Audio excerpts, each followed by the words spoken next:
The Marquise de Brinvilliers. Towards the end of the year 1665, on a fine autumn evening, there was a considerable crowd assembled on the Pont Neuf, where it makes a turn down to the Rue Dauphine. The object of this crowd, and the centre of attention, was a closely shut carriage. A police official was trying to force open the door, and 2 out of the 4 sergeants who were with him were holding the horses back, and the other 2 stopping the driver, who paid no attention to their commands, but only endeavoured to urge his horses to a gallop.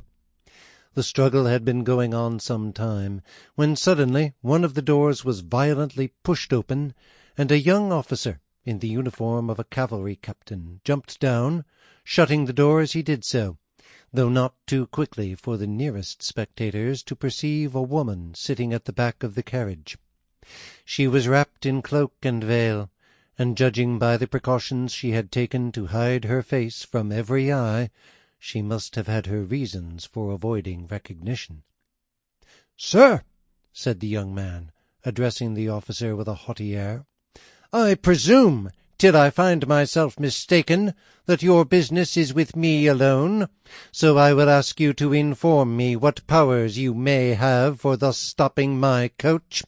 Also, since I have alighted, I desire you to give your men orders to let the vehicle go on."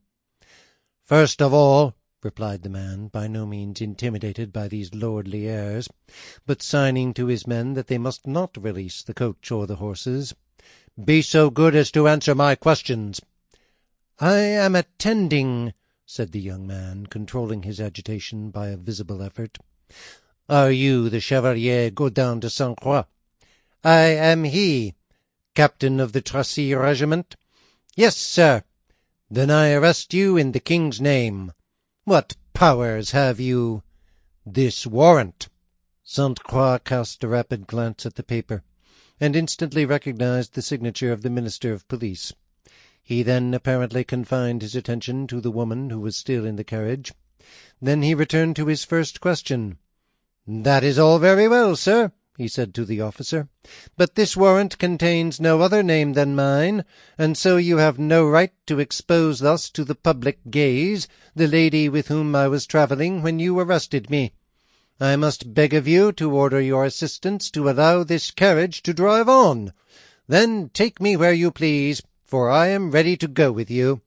To the officer this request seemed a just one. He signed to his men to let the driver and the horses go on, and they, who had waited only for this, lost no time in breaking through the crowd, which melted away before them. Thus the woman escaped, for whose safety the prisoner seemed so much concerned.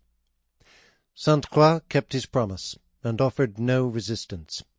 For some moments he followed the officer, surrounded by a crowd which seemed to have transferred all its curiosity to his account.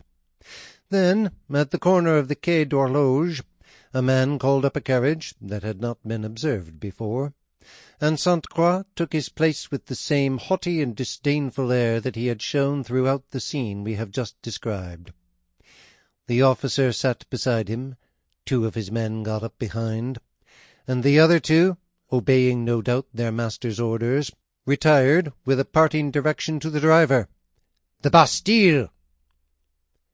Our readers will now permit us to make them more fully acquainted with the man who is to take the first place in the story. The origin of Godin de Sainte-Croix was not known. According to one tale, he was the natural son of a great lord.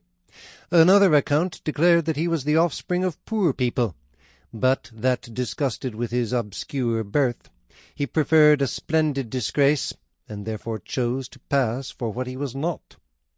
The only certainty is that he was born at Montauban, and in actual rank and position he was captain of the Tracy regiment.